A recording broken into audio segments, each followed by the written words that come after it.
Pookie, let me ask you something. What's your favorite album? Remember that you will die. Really? Not now, actually.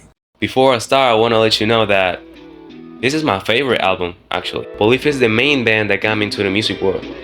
They are the reason I am a musician, that I work on a radio, that I'm a podcaster, and that I do everything I do today. So I'll stop glazing and I'll let you know that the link's down below so you can go check the album by yourself. You should do it.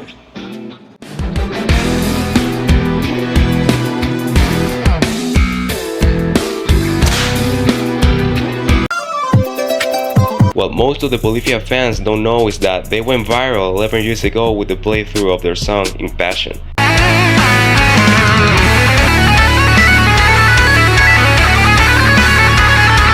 Bolivia is a progressive metal, math rock, experimental band type shit. They got influences from the electronic music, trap, and death metal jam stuff. Also, they had a different drummer before Clay joined.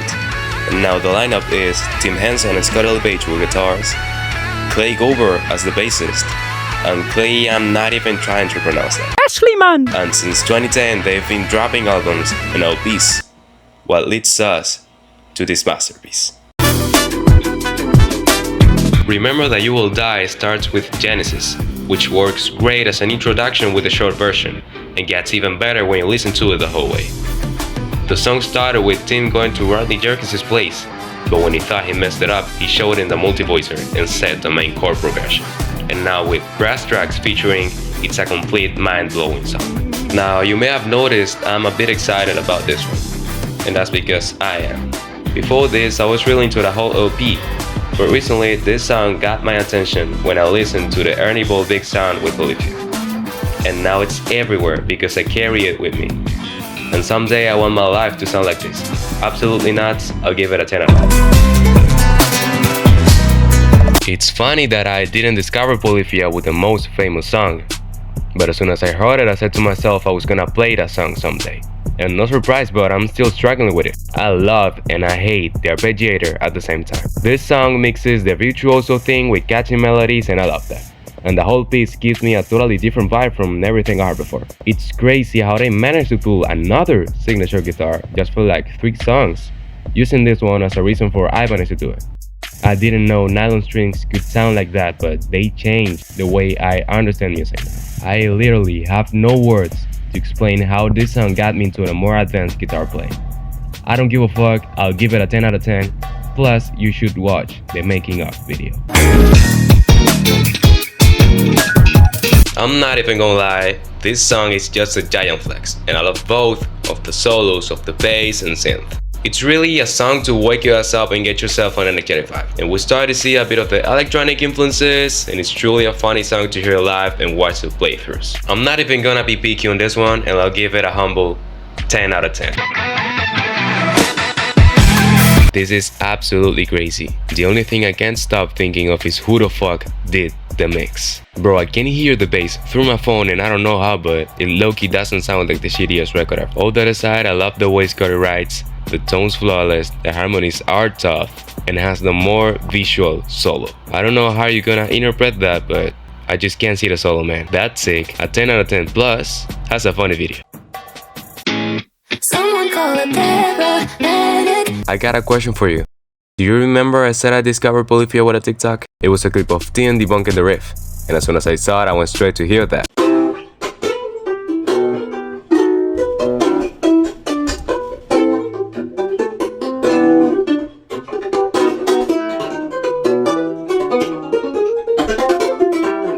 I tried to learn it, but I said, fuck that was too hard for me. Then I went straight to playing God. I could remember searching videos with the tabs and explanation and shit, but actually anything didn't work for me. Recently, I've seen a lot of people saying that they fear that TikTokification of the music, but I completely disagree with them. I strongly believe that everything in art counts, and that you can express yourself with the sounds you want. But honestly, I don't know what you can express with this song, because this is a dumb song and it's not about the alphabet. Also, the tone to the solo is crazy, and the scene core in the video and the post-credit scene got me.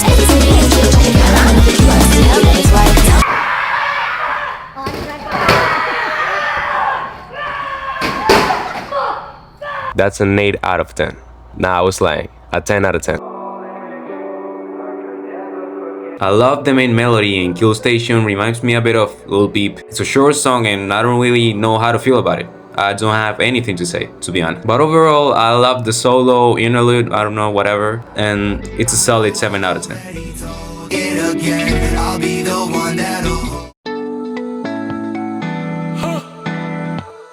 Fairly, the only one I don't like. It's just a bit basic for me and a little boring. It follows the same structure the whole way and do not variates. No interludes, no solos, not even a single melodic line from the rapper. It's just a bunch of cuts. What we know in Spanish as cortes. In my opinion, it fits better in a hip-hop album instead of an experimental LP like this, but I really don't like it. It's like a 6 out of 10, but hey, the riff and the melodies are good. But it may be better if it's just an instrumental for me, not gonna lie. Such a beautiful interlude. They knew where to put it in the playlist to separate the vibe we had from the earlier songs, actually. And Tim hits us with a multi-voicer while Scotty makes the guitar sound like a choir of trumpets. And the way they end the song just when it feels like dropping is just wild. And now we get to the final 4. Truly bangers, and I don't wanna be here talking for a screen for like 30 minutes, so I'ma calm down, I'll stop glazing, and I'll go on with the review.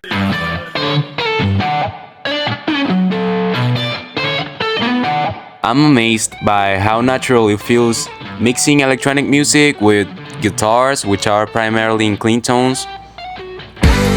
I love the melodies and how innocent a guitar line could sound easy but without being it. Once again, you gotta listen to it by yourself, and especially the Ernie Ball Big Sound performance with Bolivia. By the way, I love the record, but the way they play now is just better.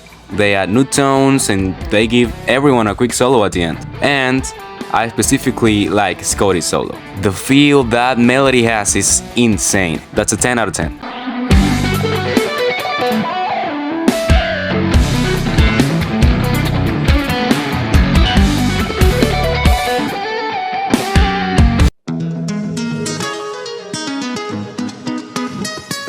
It's incredible how the nylon strings and the distorted gen shit mesh so well. Even my mom liked it.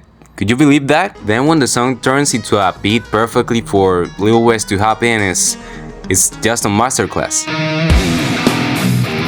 Leaving aside Steve and the arpeggiator from Playing God, it fights to be the best solo for how hard it is.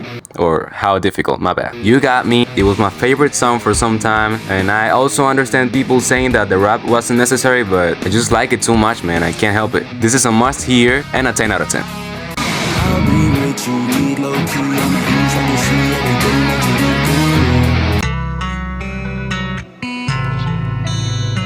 Hey, let's play a game.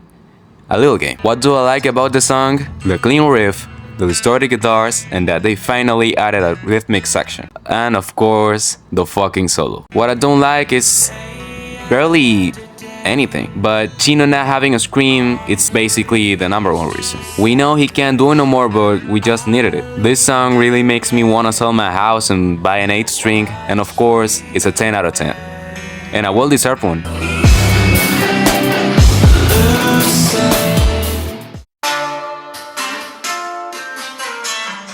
This song has me truly speechless. I love the little intro, and for sure, this has a sick riff.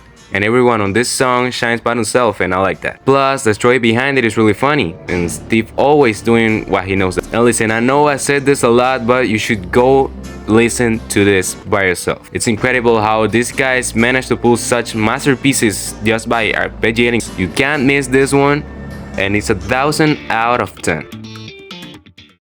Well, I said it was gonna be a glaze, and you cannot blame me for that. It has a lot of original things and good things, the way they mesh nylon strings with 8 strings, clean tones, 808 basses, real drums and electronic ones.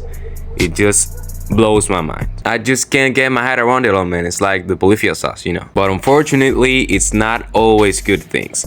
It lacks of continuity, and some of the cuts just feel out of place when you listen to the LP in one track. Feels just like a lot of songs recorded separately and glued into one production, hoping that those interludes will fix it, and sometimes it doesn't feel natural. Also, there's a bunch of songs that may be better with a few changes, like in Fuck Around and Find Out. Either you give it a better and not repetitive structure, or you get snot out of the track, or give him a space to shine. It's like the guitars were kind of fighting for the spotlight and did not sound good. But in any way, it feels a lot out of place. And personally, I have this album a strong affection. They indeed inspire me to do everything I do now, but to give it a score, it's a 5 out of 10 at the most. But totally for me, it can't be measured by numbers. Now tell me what you thought. It was funny, it wasn't funny, what should I make it the next time?